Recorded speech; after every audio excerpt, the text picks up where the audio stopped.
Welcome to this week's show. I'm T, here with my co-host Jay. How you doing this weekend?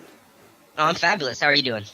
I'm doing great. Today we're going to be talking about the Weinstein Company and just how bad is it for them really at this moment. Do you think that it was a bad choice for them to pass up on the whole Machete movie? Uh, I think it shows a total lack of management skills in that company.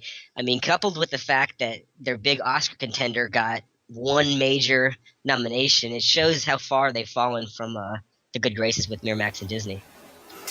Yeah, I agree. I think that really throwing away Rodriguez is a bad bet. I think that if anyone between the three of the major Miramax directors, stars, Tarantino, Kevin Smith, and Robert Rodriguez, you should definitely bet on Robert Rodriguez making you the most amount of money.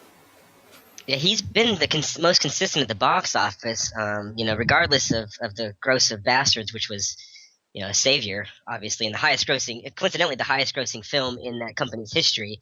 And before that, their highest grossing film was Scary Movie 4. So that just shows you the level of films that they're producing and what they have in their stable. It's quite shocking, actually. Don't you agree? I agree. I'm a little blown away that they would pass up on this. I think that there's so much animosity carried over from Grindhouse series that they just can't look at anything like this at all in this vein without just saying absolutely no to it just right off the bat. That was not a Kill Bill or a Sin City that was going to draw in mass amount of people. That was a niche market, regardless of the names on the.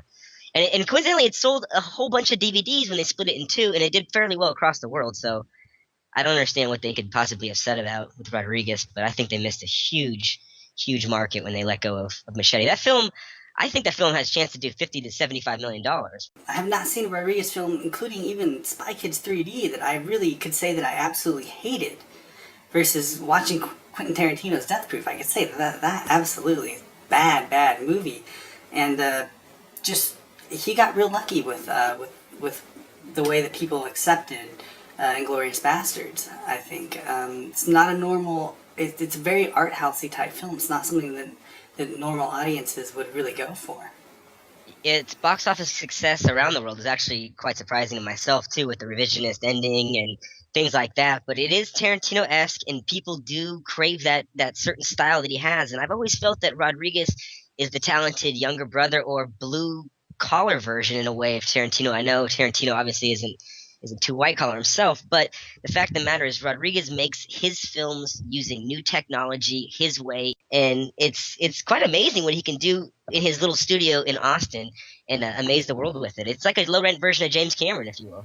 Yeah, absolutely. I mean, just the fact that the Weinstein's greenlight Machete and then say no to it, and he goes out on his own and raises $25 million to make this movie on his own, getting huge stars. Right, he's got Robert De Niro, Michelle Rodriguez, Jessica Alba, Lindsay Lohan, and of course Danny Trejo, Steven Seagal.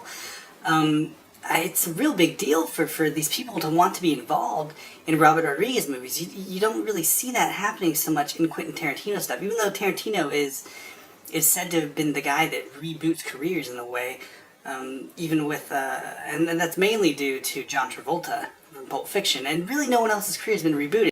I agree. And if you go back even further, Pam Grier and Robert Forster's career he got a Best Supporting Actor nomination, which is a beautiful thing. I mean, especially for a small film like that. But really, you're not rebooting someone's character if or personality just because you're bringing them in a movie.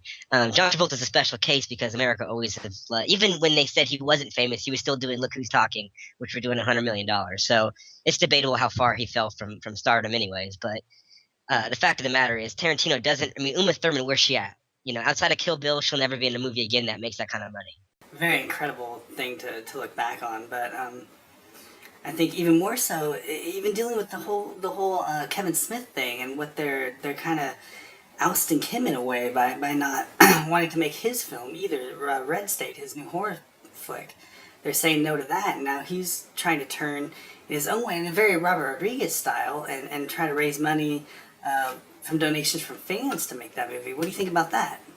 Well, I think it's ridiculous they're not backing his film, first off, because his last film, Zack and Miri, with limited advertising because of the title wasn't run in all markets, that film still managed to perform to $31 million, which totally recouped its investment before it even hit DVD. So they have had to have made money on every single Kevin Smith film that even has ever come out, regardless if it was a flop box office-wise or not. So for them to turn their back on Kevin Smith, who is their Tarantino and Rodriguez type guy, he's in their Hall of Fame, is absolutely ridiculous. I don't know if the script is wretched. I don't know if it's a political script. I don't know what has to do with it. I don't know why they're staying away from it, but it's a horrible idea and it's totally alienating them. I agree. I mean, Tarantino makes very expensive pictures, whereas you have a licensing company who's hurting for capital. They're hurting for money right now. It seems to make sense to be making to get on board with these Rodriguez and Smith picks at a very low price and making a lot of profit off them. Albeit not huge box office numbers, but a lot of profit generated off these. The Weinsteins are more interested in making Halloween 2, which made $2 million more than Zack and Mimi or Mary Make a Porno. $2 million and cost $6 million more than that film to make.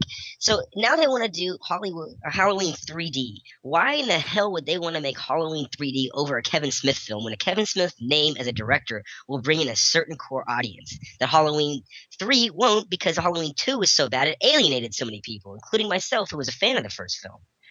It still blows my mind that the Weinstein Company is just going after Miramax and just trying to recreate that idea and bringing movies like Nine. Like, these are the movies that they want to make, and nobody wants to see that. Nobody wants to see Nine, especially when you're starting out as a company. You need to, like Miramax when it started out, you need to make movies that make money. You don't need to make movies that win awards. You need to make movies that make money. And nothing else makes sense for a fledgling studio other than that. It's not the 1990s anymore. You cannot just have Oscar films every year and think that's going to float your company. It's just not going to do it, especially when you pour $80 million into Nine. I don't understand how they wasted $80 million in that film, and it made $19 million here. Even if it got nominated for an award in every single category, that film was never going to make back its money. It's just smart business sense, really, to be in with Rodriguez and with Kevin Smith, to have the built-in audience. I can't imagine why the Weinsteins would possibly want to let that go.